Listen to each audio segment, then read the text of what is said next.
I heard the noise. I listened to the noise. Do you like your job?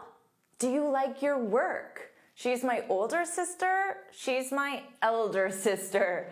There are many confusing words in English that students often use incorrectly. Let's fix that today. Today you'll learn how to correctly use 67 confusing but very common English words. Welcome back to J for His English. Of course, I'm Jennifer. Now let's get started. First, let's review job and work. And let's review these as a quiz. Here's the question. She applied for a new at the law firm. A new job. Did you get that? I applied for a new job. Because job is a specific position or employment where a person earns money, of course. Work, though, is about the general effort, tasks, or labor. So not the actual position, the tasks. For example, you can say, do you like your job? This is asking about the specific position. Now you can also say, do you like your work? And this is more focused on the tasks you do, but ultimately they're the same and a native speaker would use them interchangeably. However, you cannot say, she got a new work. She got a new work. You can't say that. You must say, she got a new job. Now this is because work is a collective noun. So in the example sentence, it used a. You can't use a with work because work is a collective noun. So remember, you would say, I have so much work. Work would stay as the singular because it's a collective. I have so much work to do. Now remember, work is also a verb, to work. So you could say right now, I'm working, the verb in the present continuous. I'm working two jobs, two positions to make ends meet, which means to make enough money to survive. I have to work. So now I'll quiz you again. He's looking for new, but finding a good takes time. What do you think? He's looking for new work because remember, work is a collective noun and collective nouns don't take articles. So he's looking for a good job. Don't worry about taking notes because I summarize everything in a free lesson PDF. You can find the link in the description.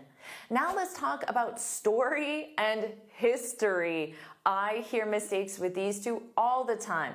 Here's your quiz. The book is based on real, not fiction. On real history. This is history in the making. So a story is a narrative. It can be real or it can be fictional, not real, and is told for entertainment or information. Now, history, this is a factual record of past events. So you could say the story about the company dates back to 1920. Dates back to means starts in 1920. Now, you could also say the history. You would need the preposition of. The history of this company dates back to 1920. So with the story of the company, you're going to hear a story, characters, themes, but the history is going to be the factual record. You can say he told an amazing story about his trip to Africa. And notice here, you tell a story. That's the collocation. You can also say we learned about the history of the English language today. There are many different verbs that go with history. For example, you learn, read, discover, discuss, debate, and many other choices. How about this quiz question? He told a funny, but it had nothing to do with actual. This one's easy, right? He told a funny story. It had nothing to do with actual history, the record of past events. Number 3, wedding and marriage. Do these confuse you? How about this quiz question? Were you invited to their to their wedding, because wedding is the event. We are invited to Suki's wedding. It's a ceremony where two people get married. So it's an event. It takes place on a specific date and time, location. Marriage is the relationship between two people after they're married. So you can ask, when is your wedding? Or when was your wedding, because it's in the past. But you can't say when is or was your marriage, because it's not an event. So there's no specific date of it. If you want to ask a question like that, you actually have to change the structure and say, how long have you been married? So to be married, this means you're legally husband and wife. Now you can say their wedding didn't last long, so the actual ceremony where they exchange rings was only 30 minutes, 1 hour. Their wedding, the event, didn't last long. You can also say their marriage didn't last long, but that means their relationship didn't last long, so they are no longer together. How about this quiz question? There was beautiful, but there has been full of challenges. Their wedding, the event, was beautiful, but their marriage, their relationship after the wedding has been full of challenges. Bad memories, bad marriage. Are you enjoying this lesson? If you are, then I want to tell you about the Finally Fluent Academy. This is my premium training program where we study native English speakers from TV, movies, YouTube, and the news so you can improve your listening skills of fast English, expand your vocabulary with natural expressions, and learn advanced grammar easily. Plus, you'll have me as your personal coach. You can look in the description for the link to learn more, or you can go to my website and click on Finally Fluent Academy. Now let's continue with our lesson. Let's talk about these two confusing nouns. I'm not going to say them because the main confusion is the pronunciation. The Sahara is the largest in the world. So which one? One S or two S's? One S is desert, dry, arid land with little rainfall, which describes our quiz. The other one with two S's is dessert, a sweet dish eaten after a meal. Of course you know that. So let's focus on that pronunciation. So one S, dry, arid land, desert, desert. So notice the syllable stress is on the first sound, da-da, desert. And then two S's, sweets, chocolate, dessert, dessert, dessert. The syllable stress is on the second syllable, da-da, dessert. So make sure you practice that pronunciation. So let's practice this together now. After crossing the desert, we enjoyed a delicious dessert. Make sure you shadow my pronunciation. Let us enjoy the wonderful dessert. Number 5, let's talk about price and cost. Here's your quiz question. The of studying abroad is high when you factor in tuition, housing, food, and transportation. Here, because of the context, we need cost. The cost of everything is too high. Because price is the amount of money needed to buy something. So there's a tag or a sticker, and it has the price. Cost, on the other hand, is total. So think of total expenses, including hidden or indirect factors. Now, in a store, you would absolutely say, how much does this cost? But keep in mind that the word cost here is a verb, and this lesson is about nouns. That's going to cost a lot of money. You would not say, how much does this price? Because price is a noun and not a verb. You can absolutely say, what is and then the noun. What is the price of the laptop? Now you could also ask, what is the total cost of the laptop? And many speakers will add the word total in front of cost. So that means the price of the laptop, tax, warranty, accessories, anything else that's included. That's the cost. Now remember, as a verb, you can absolutely say the laptop costs $1,200. But remember, cost there is a verb. Let's review these together as a quiz. The of the car was low, but the long term of insurance and maintenance is high. The price of the car is low, but then the total cost, insurance, maintenance, so the second one is cost. Number 6, chance and opportunity. This job offer is a great for your career. What do you need? A great opportunity. It's a great opportunity. Chance is a possibility or probability of something happening. It sounds quite neutral, but opportunity, this is a favorable situation for achieving something. So the word opportunity sounds positive. There is a 30% chance of rain tomorrow. You wouldn't say opportunity. You would use chance because you're talking about probability. Now you could also say there's a chance, a probability I could get the job, not the work, the job. Now you can modify chance. You can say slight, small, or low, good, fair, or moderate chance, or high, strong, or excellent chance. There's an excellent chance I'll get the job. Now you can say, I hope I get the job because it's a great opportunity. So to modify opportunity, we generally use positive words such as great, amazing, excellent, perfect, or golden, a golden opportunity. How about this quiz? This scholarship is a real, and you have no of winning the lottery.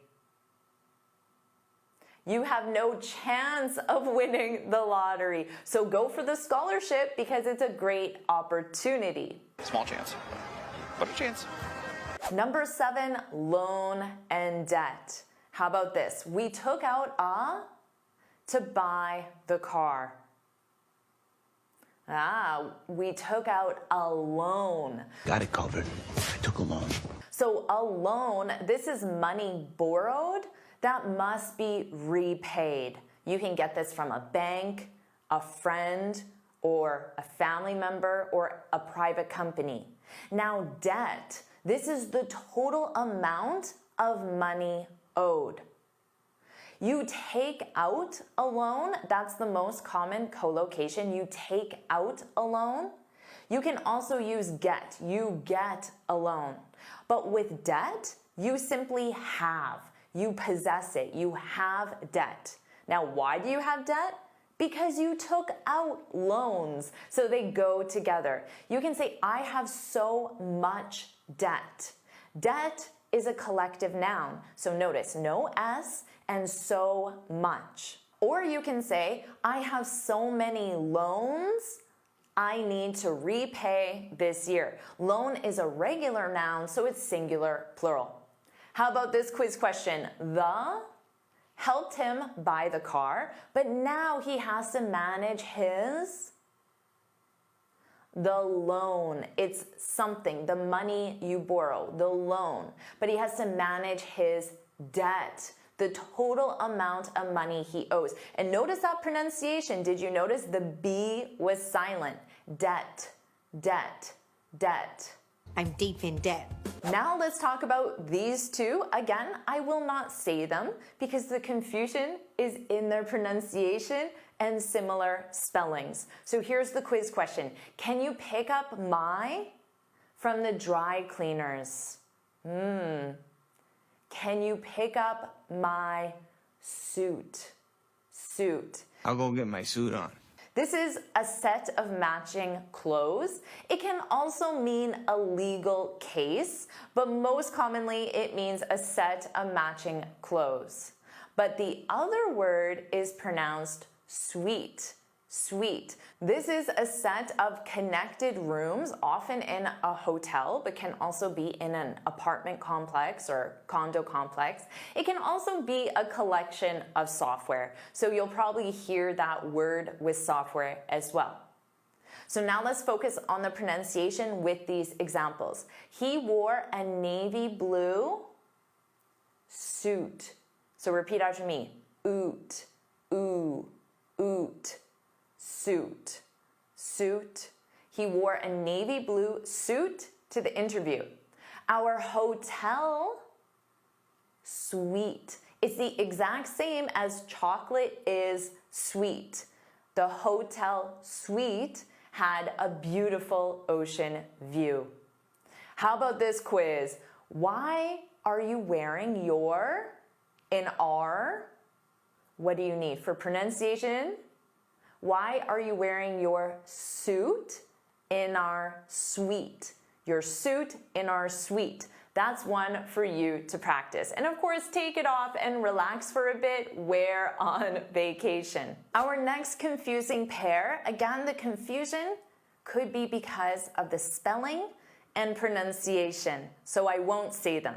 Here's the quiz. Please keep your for reimbursement. Please keep your receipt. Receipt. There is no P in the word. Receipt. No receipts. This is a document that proves payment. So you get it when you buy something. Now, reimbursement means you give this receipt to your employer for the laptop and they give you the money back. That's reimbursement. Now, recipe. Repeat after me. Recipe, recipe, receipt, recipe. So notice receipt, you have the word seat in it. Receipt, recipe. Recipe, of course, is instructions for preparing food. You can absolutely say, I lost the receipt, but make sure your pronunciation matches what you say, because you can equally say, I lost my recipe, but the meaning is very different. You can also say, I need a receipt, or I need a recipe. So grammatically, often both sentences are correct, but the meaning is very different. Let's try this quiz. I kept the for the ingredients and I followed the. Did this confuse you? You keep a receipt. The receipt for the ingredients, it shows you what ingredients you bought. Maybe because it's for reimbursement.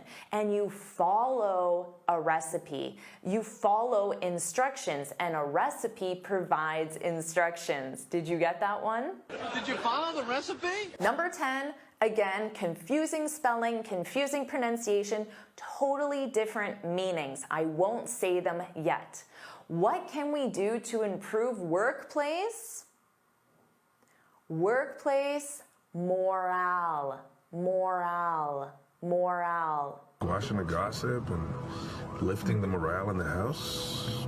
Now compare that to moral, moral. The sound is less stressed. I don't open my mouth as wide. Moral, moral. Now a moral is a lesson about right or wrong. It's also standards of right or wrong. So you can think of it as ethical lessons or ethical codes. It tells you how to behave. Morale, repeat after me, morale. So notice that long owl, morale, morale. This is the level of confidence or enthusiasm in a group. It's very common in business. You can think of it as the team spirit or the team mood. So the moral of the story, the lesson, the ethical lesson, the moral of the story, which is very common, the moral of the story is to always tell the truth. Or parents should teach their children strong morals. As a noun, you can have singular or plural. Morals. How about this one? Employee morale. Remember, this is commonly used in a business context. It can also be used in a sports context, anything where teams are involved. Employee morale improved. So the spirit, the mood, the confidence of the group, of the team. Employee morale improved after the company gave bonuses. Or you could say, after the CEO quit, the company's morale dropped to an all-time low. So the mood, the spirit, the confidence of the team was low. How about this quiz? The leader's speech boosted the team's and taught an important lesson about? Well, the teams, that tells you it would be morale, and taught a lesson, moral. So also look for those keywords that tell you which one you need. It's called the moral of the story. Number 11, again, pronunciation and perhaps spelling. So here's the quiz. The of the apartment complex are very friendly. The residents. This is people who live in a place. But when you have an S on that noun, meaning more than one, it sounds exactly the same as residence, which is a place where someone lives. So the pronunciation is virtually identical when resident is in the plural form and it sounds like residence. So this might be confusing in spoken English. You can say his official residence, place where he lives, his official residence is in New York. You could also say residents of New York, people who live in New York, residents of New York must pay a new tax. Now you can use this in the singular and there's less confusion with the pronunciation. She's a resident in the new senior residence, the place where seniors live. Or in the plural where it sounds similar, identical, they're residents in the new senior residence. How about this quiz? The new has space for 50. The new residence, place where people live, has space for 50 people, so 50 residents. Maisel residence. Our final confusing pair, weather and climate. What's the like today? The keyword is today. So today we need weather because weather is for short-term conditions in a specific place at a specific time. Climate is, of course, the longer-term conditions in a specific place, and it's over a significant period of time, 30 years. So you can, of course, ask, what's the weather like in Singapore? If you ask that, you're basically saying today or right now. If you ask, what's the climate like in Singapore, you're going to get a different answer because that means in general, not necessarily right now, in general. So both are grammatically correct, but the answer you receive will be different. Now you could say we had to cancel the event because of the weather. The event takes place on a specific day, so it's not climate, it's weather. But you could make a general statement and say we have less outdoor events because of climate change. So that's talking about overall and not necessarily now. How about this quiz? The in the mountains changes quickly, but the is generally cold throughout the year. Well, throughout the year tells me that you're talking about climate, and changing quickly, well, that tells me you're talking about current conditions, so weather. Hey, John Boy, how's the weather? Amazing job learning those 24 confusing words, and did you notice that they were all nouns? Let's keep going and you'll learn 21 confusing verbs. First, let's talk about hear and listen. And let's review all of these as a quiz. Here's the question. I couldn't, the speaker, because of the loud noise. Do you need hear or listen? I couldn't hear the speaker because of the loud noise. Can you hear me? Hear is your ability to perceive sound naturally. So it's one of your senses. This is a passive activity. It doesn't require conscious effort. You could say, did you hear that car alarm at 2 a.m.? I didn't want to, but because I have ears, I heard it. At the beginning of a presentation or a phone call, you can say, can you hear me? Can you hear me okay? How's your ability to perceive me? Now, you could also say, did you hear? Did you hear that Jennifer is hosting a live lesson next week? Notice here, it's to hear information. Did you hear Jennifer is hosting? That's the information. Now, in this case, it's one's awareness or knowledge of news, information, or rumors, and this is usually learned passively. Let's discuss listen. This is when you actively pay attention to sound. So it requires your effort and intention. So if I ask you, are you listening to me? Yes, you can hear my words, but are you concentrating on them? Are you listening to me? So this is very different from can you hear me? Or you could say, I always listen to classical music while I work. So it's your choice. You're actively listening. Are you listening? I'm listening. Now, as a challenge, I want you to create one sentence using these confusing words. And you can do this for each set that we review.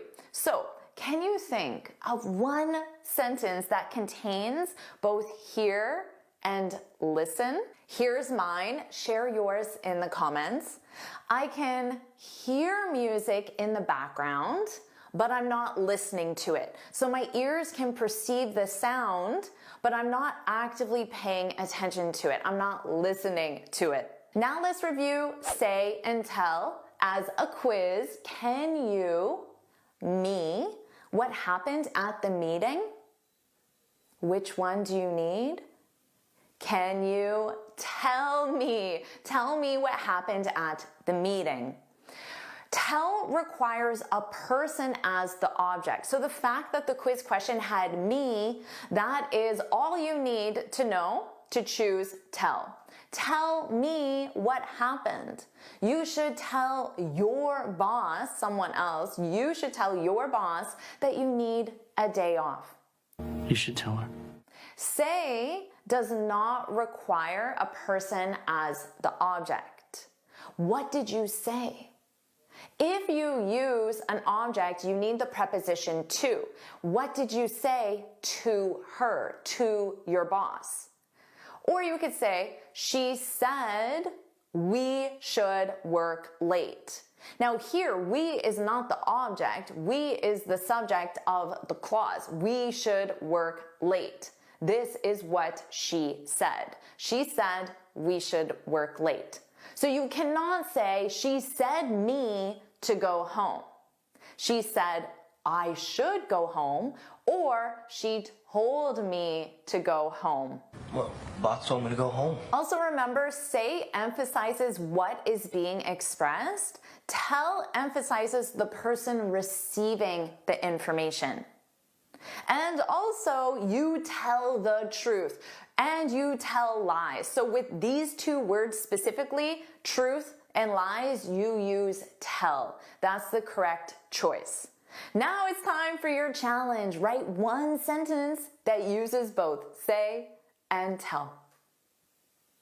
Was that easy or difficult for you? Here's mine. She said that she always tells the truth. So she always tells the truth.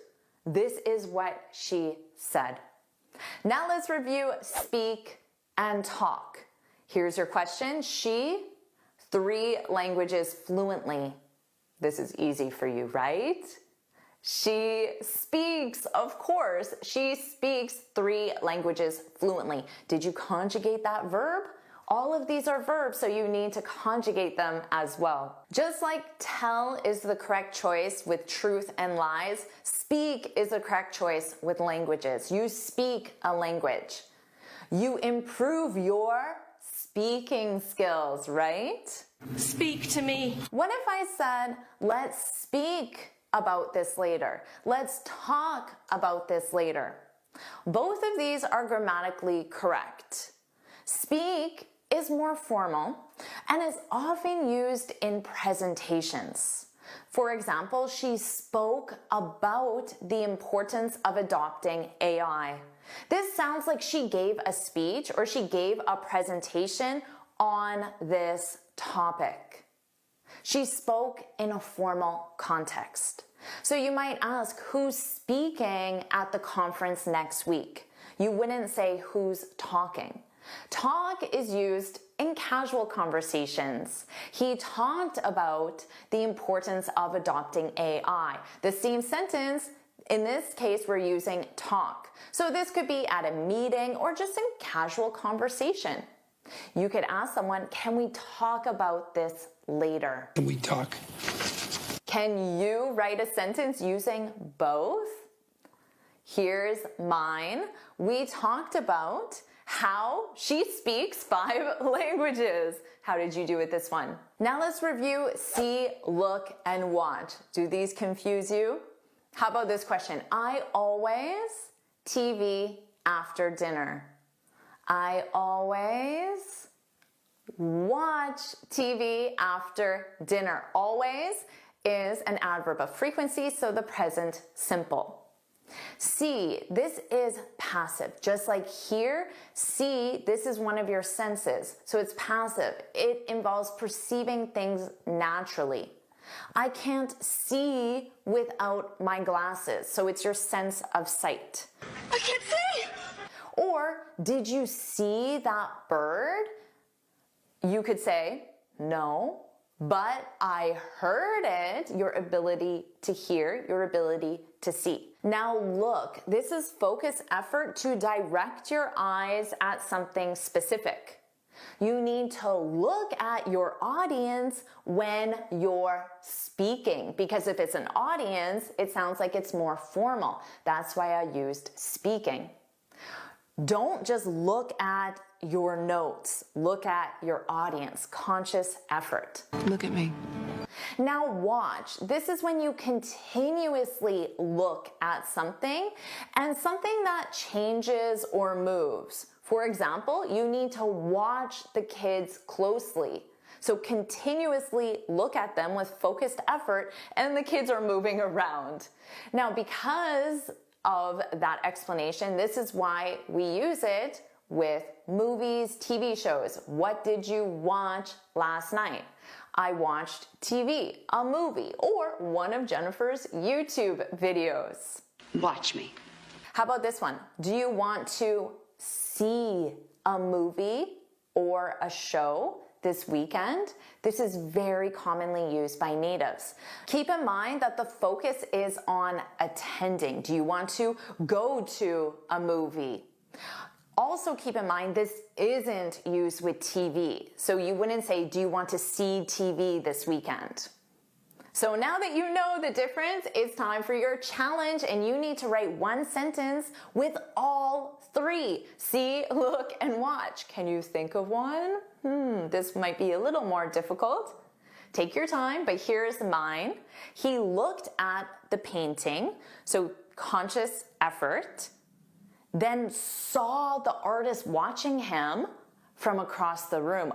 He saw the artist, so he perceived with his eyes, he saw the artist, and what was the artist doing? The artist was watching him, so continuously looking at him. That was difficult for me to think of that sentence, so don't worry if it takes you time. Let's move on to bring and take. Here's your question. I'm in the living room. Can you me some water? Which one do you need? Can you bring me some water. Bring, this is movement toward the person. The water is moving toward me, the person who asked. Hey man, can you bring me a sparkling water? Take is movement away from the person. For example, in a restaurant, a server, a waiter, waitress could come to you and say, "Can I take those dishes for you?" Now the server used take because the dishes are moving away from the person being the customer. I will take the free food. This is why you can't say, "Can you take those files here?" Because here means movement toward a point. Can you bring your files here? Because the files are moving toward a point. Same thing with don't forget to bring your passport to the airport because the movement of the passport is going toward the airport. Now share your challenge sentence in the comments. Again, this wasn't easy for me. I had time to think of these. Here's mine. Could you bring the documents to my office and then take these files back to yours? Because the documents are moving toward me, but then these documents are moving away from me. Let's review fit and suit. Here's your question. Do you think this color, me? Do you think this color suits me? Suits me. Fit is the correct size or shape. You could say, this jacket doesn't fit me. It's too tight. You need a larger jacket. Or you could say, this jacket fits perfectly. It's the correct size and shape. Or there's no way that box will fit in the trunk. The size of the trunk is too small for the size of the box. It's not gonna fit. Suit is about complementary style or appearance. So if something is complementary, it means it goes well together. You could say living downtown really suits her. She loves the hustle and bustle. Do you know what that is? Hustle and bustle. It's the busyness, the chaos, the noise, but she loves it. So that's why living downtown complements her. It goes well with her personality. It suits her. You can use this negatively and say living in a small town didn't suit her. Didn't because it's in the past. She already moved to the city. You could put it in the present simple and say doesn't suit her. Stop, it doesn't suit you. Now we use this with physical things, clothes, jewelry, makeup, hairstyles. For example, having a mustache really suits him. It goes well with his face or with his style. Now it's time for your challenge sentence. Here's mine. This jacket fits perfectly, but I don't think it suits me. So this means the size is correct, but the style isn't correct. Now let's review learn and teach. I hear mistakes with these all the time. Can you, me, how to use the present perfect? This should be easy, right? Can you teach me? Can you teach me? First, let's talk about learn. This means to acquire knowledge or skills, of course. The mistake I hear is my students say, I'm learning this lesson. This is incorrect. You should say, I'm studying this lesson, or I'm learning different phrases in this lesson. So you're gaining a specific skill or knowledge. The knowledge represents the phrases. I'm learning phrases in this lesson because you're not gaining skills of the lesson in general. It's the information in the lesson. That's why the sentence doesn't work. I'm learning. Teach, of course, is to give knowledge, give skills to someone else. She taught me a lot. Or you could say, I learned a lot. Can you teach the new intern how to file the reports. So this isn't specific to a teacher. I'm sure you teach your kids, your friends, your coworkers, things all the time. Now it's challenge time. Create one sentence using learn and teach. This should be easy for you, hopefully. Here's mine. I'll teach you the basics of chess so you can learn how to play on your own. Learn how to play. That's the skill or the knowledge you're acquiring. Now let's review lend and borrow. I know this confuses a lot of students. Can you me $200 until Friday? Can you lend me? Lend is to give something to someone temporarily. For sentence structure, you can use the model to lend someone something. I lent, that's the past simple. I lent my brother, someone, my car, something. You can also lend something to someone. I lent my car to my brother. Both of those are correct. Larry lent Barry $5,000. Borrow is to receive something temporarily. Can I borrow this? Now, for sentence structure, you borrow something from someone. I borrowed this car from my sister. Can you borrow me some money is not grammatically correct. Can you lend me some money, or can I borrow some money from you? Are you ready for your challenge? Share your sentence below using both lend and borrow. Do you have one? This was a fun one for me to write. Here's mine. You can borrow my clothes, but there's no way I'm lending you my car. And that's probably true. Let's review remember and remind. Can you me to call the client at 3 p.m.? Can you remind me to call the client? Remember, this is when you recall information yourself. I just remembered I need to call the client at 3 p.m. Or I need to remember to call the client at 3 p.m. I just remembered. Remind is to make someone else remember something. I reminded him to call the client at 3 p.m., but he still forgot. He didn't remember. Can you remind me when the meeting is? This is the same as saying, can you help me remember this information? Don't remind me. Here's a great one. I keep a big bottle of water in front of my computer as a reminder. A reminder is the noun form of the verb. If you want to use the verb, you could say, the bottle reminds me to drink more water. Now it's your turn to share one example using remember and remind. Take your time. Remember, I thought of these before this lesson. Here's mine.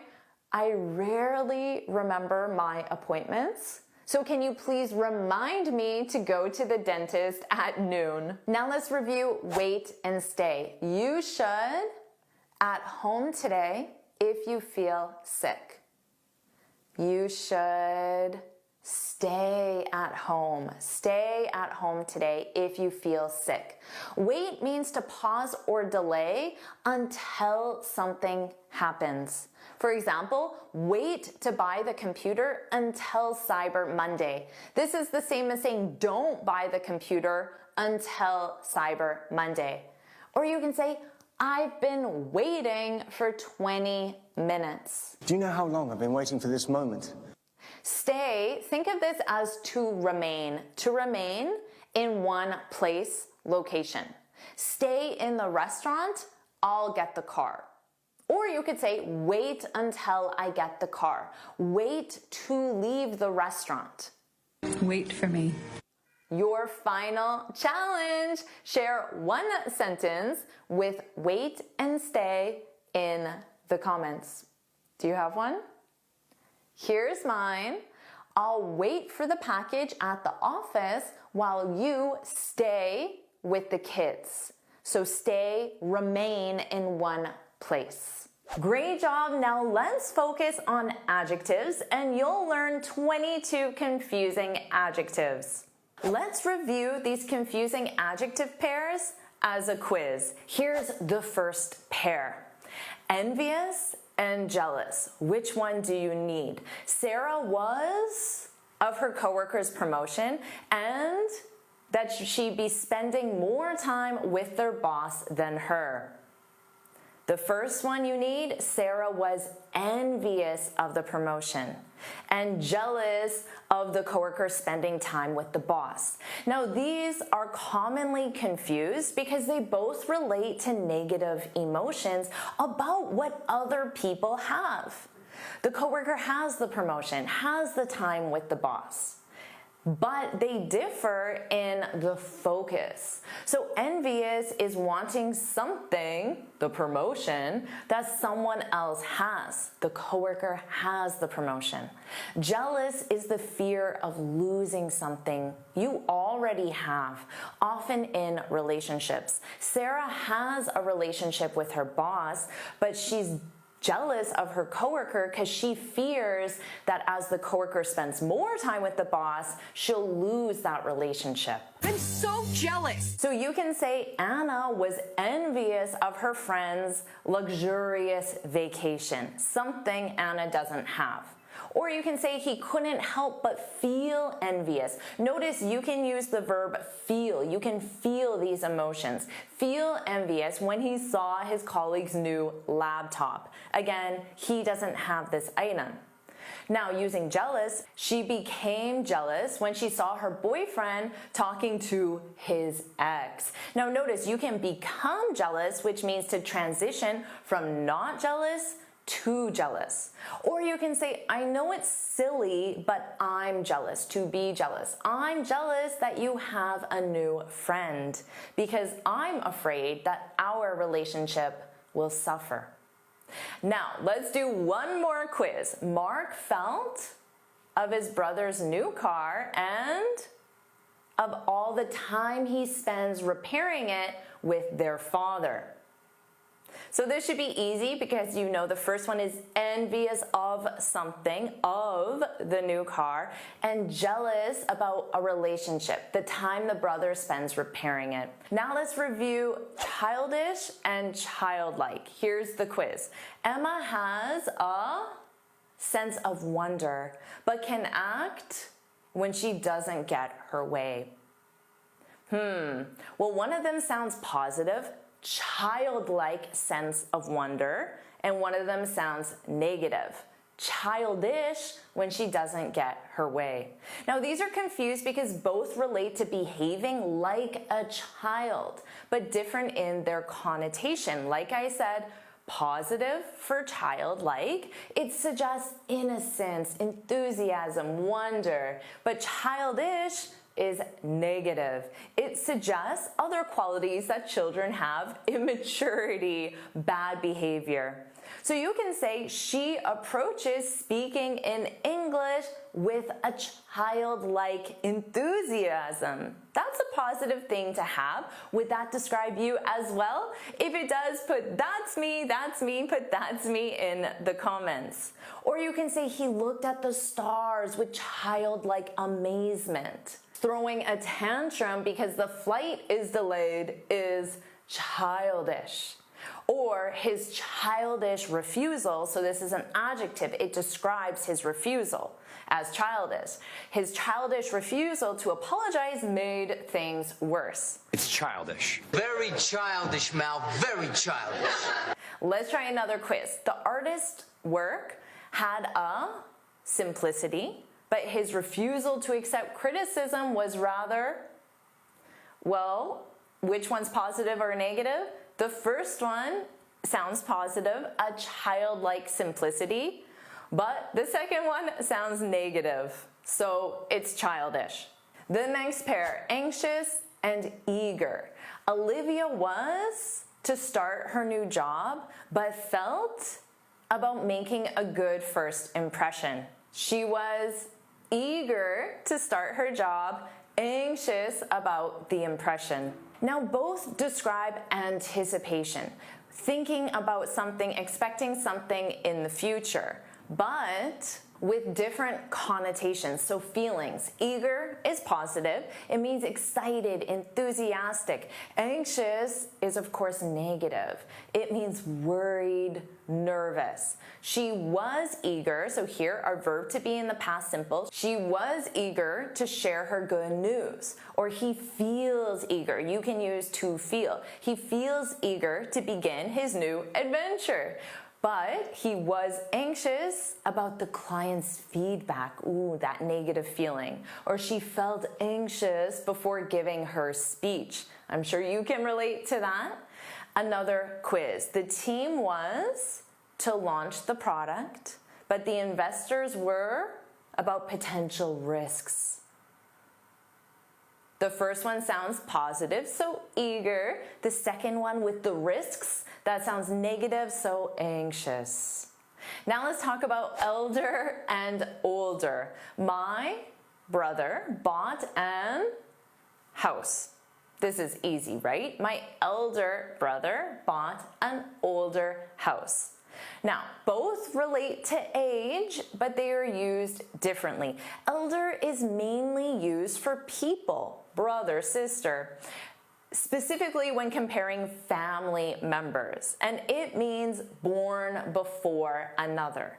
I am the elder brother. Now, older is more general. It can describe people, so you can absolutely say my older brother, but it can also describe objects like a house or concepts, philosophical concepts. Now, here's what I want you to know.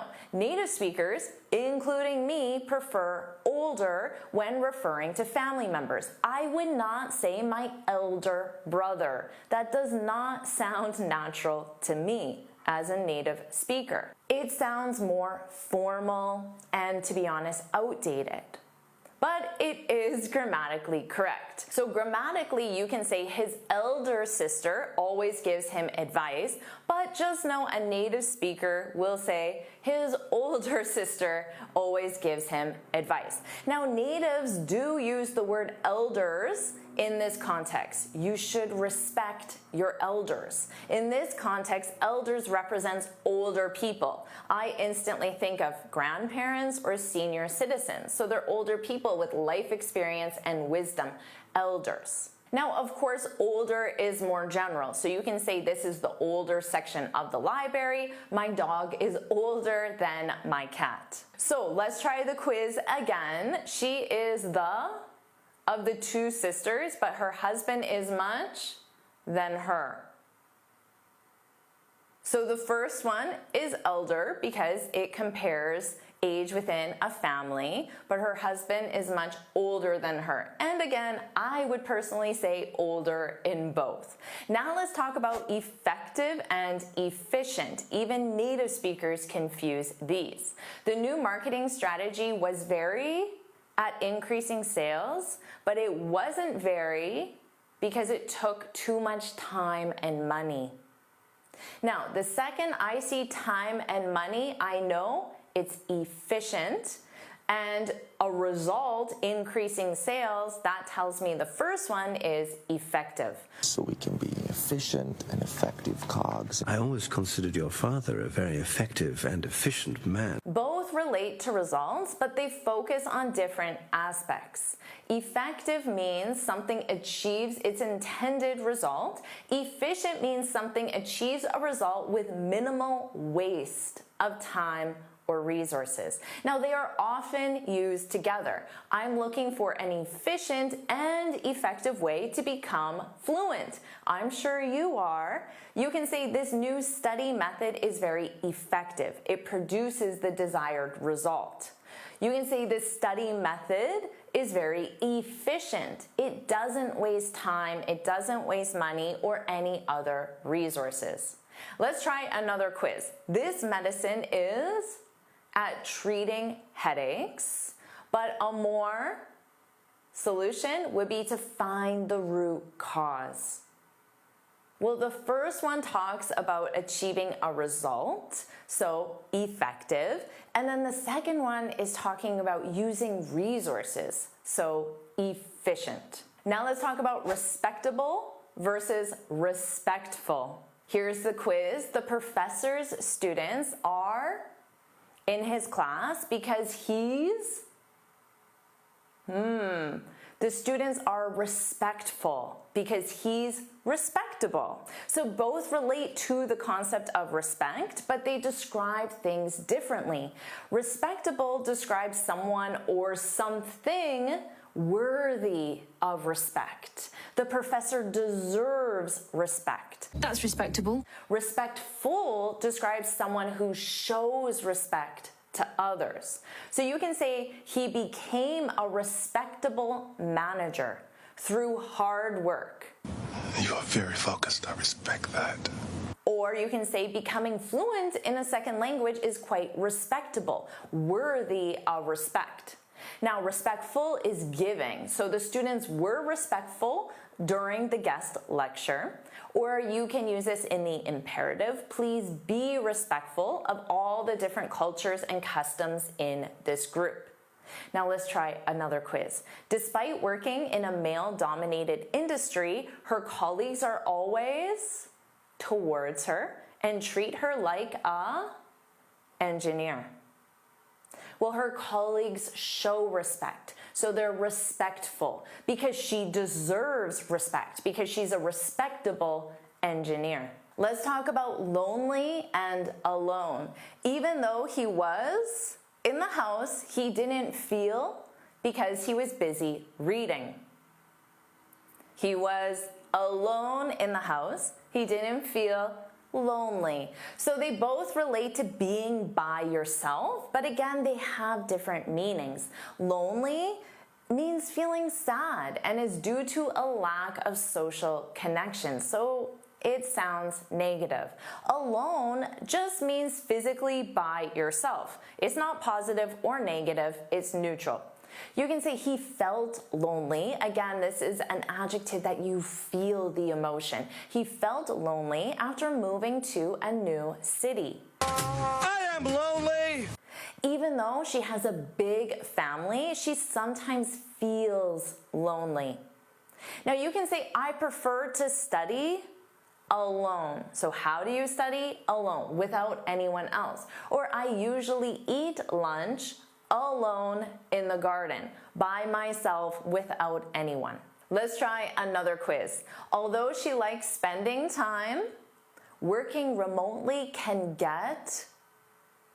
She likes spending time alone by herself, but working remotely can get lonely. So notice here, to get lonely talks about that transition from not lonely to lonely. Now let's talk about incredible and incredulous. Do you know this adjective? It's an advanced one, incredulous.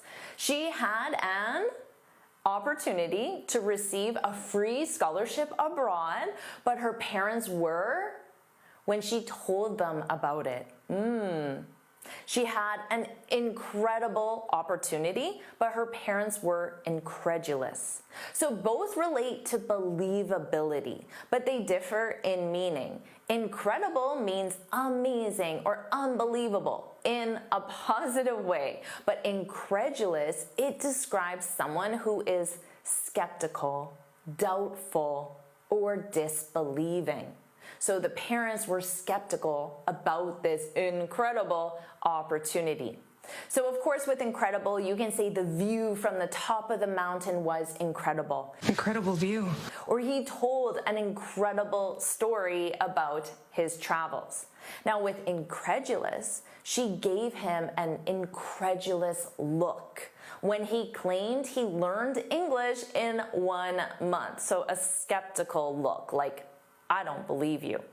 Or my boss was incredulous when I said that my dog ate the proposal. So my boss did not believe my excuse. Now let's try a quiz now that you understand what incredulous means. At first, I was of the discount, but it was an deal in the end. So at first I was skeptical, doubtful. I didn't believe it. I was incredulous, but it was an incredible deal. Let's talk about famous and infamous. Here's the quiz. The director is for his blockbuster films, but his former partner became after a scandal on set. Ooh. The director is famous, but the partner, scandal, that tells you you need infamous. So both relate to being widely known, but again with different connotations. Famous, it sounds positive, or at least a neutral reputation of being well known, but infamous, there's a negative reputation. You're well known for something negative, like a wrongdoing or a scandal. Notice that pronunciation because it's infamous. The syllable stress is on the in, so it's not infamous. No, that's not how you say it. Infamous, infamous. So let's see these two together, positive and negative. The city is famous for its historic architecture, but infamous for its high crime rate. Or the author became famous after publishing a best-selling novel about an infamous politician. Infamous, really. Now, here's your quiz question. Martha Stewart, once celebrated as a homemaker, later became for her involvement in insider trading. Well, if you know that insider trading is a crime, then you know that she became infamous for insider trading, although she has always been a famous homemaker. Now let's talk about complimentary and complimentary. Notice that different spelling. The hotel offered us a meal, and the wine paired with dinner was truly. So the first one, is it spelled with a middle I or a middle E? It's a middle I, a complimentary meal. And the wine paired with dinner was complimentary. Now notice the pronunciation is the same. Spelling is similar but different, and the meanings are different. So let's repeat the pronunciation. Complimentary. Complimentary. Now, complimentary with an I means free of charge, $0, or it can also mean giving praise, giving compliments. But complimentary with the middle E means two things go well together. So if you're at a hotel, you might ask, is this water complimentary? Which means, is this water free? Or you can say she was very complimentary about his proposal. She gave him a lot of praise, a lot of compliments. Now you can say she's more data-driven and he's more creative. Their skills are complementary, so they go well together. Or how about this one? Apple pie and ice cream are highly complementary. They go together. Here's the quiz. I'm not just being. Your skills are truly. Well, your skills, they go well together. So the second one, you want the middle E, complimentary. And I'm not just saying this to be nice, to give you praise. I'm not just complimentary, the middle I. How about this pair? Continual, continuous. Here's the quiz. The baby's crying was exhausting, and the noise from traffic made it even more difficult to sleep. What do you need? Well, this is a trick question because grammatically and logically, both of them would work in both situations. Now, both adjectives refer to repetition, but they differ in frequency. So continual means happening repeatedly, but there's breaks between. So the baby cries for 20 minutes, and then doesn't cry for an hour, cries for an hour, then doesn't cry again. Continuous means the whole time. The baby cried for 3 hours without stopping. So you can say grammatically and logically, the dog's continual or continuous barking annoyed the neighbors. Now, if you say the rain was continual for 3 days, it means some periods of rain, break, other periods, break, so on and off. But if you say the rain was continuous for 3 days, it's another way of saying non-stop. So let's try this quiz question where I designed it so only one choice fits logically. Let's see if you can identify it. The flow of the waterfall made it easy to catch fish, but the changes in the water level made it difficult to predict the best fishing spots. What do you think? Well, to me, a waterfall is generally non-stop. So I think continuous sounds more logical, but it could also be the other one, to be honest. And then the water level, it probably doesn't non-stop go up and down. It goes up for a period of time, and then it changes for a period of time. So I think logically, continual changes makes more sense. But again, it is absolutely possible that it's the reverse. Our final pair, fun versus funny. You may think you know this, but I hear mistakes with this one all the time. The party was so, especially because of Jake's stories. The party was so fun because of Jake's funny stories. Both describe positive experiences, but they focus on different aspects. Fun is, of course, enjoyable. Funny makes you laugh. So if you said to me, Jennifer, the piano concert was so fun, I would say that's great. But if you said, Jennifer, the piano concert was so funny, I'd say, oh really? Why? Why did the piano concert make you laugh? Now, let's try another quiz. Here you go. We had a weekend because we saw a really movie. Easy, right? We had a fun weekend because we saw a funny movie. Do you want me to keep teaching you confusing word pairs? If you do, put let's go, put let's go in the comments. And of course, make sure you like this lesson, share it with your friends, and subscribe so you're notified every time I post a new lesson. And you can get this free speaking guide where I share 6 tips on how to speak English fluently and confidently. You can click here to download it or look for the link in the description. And here's another lesson I know you'll love. Watch it now.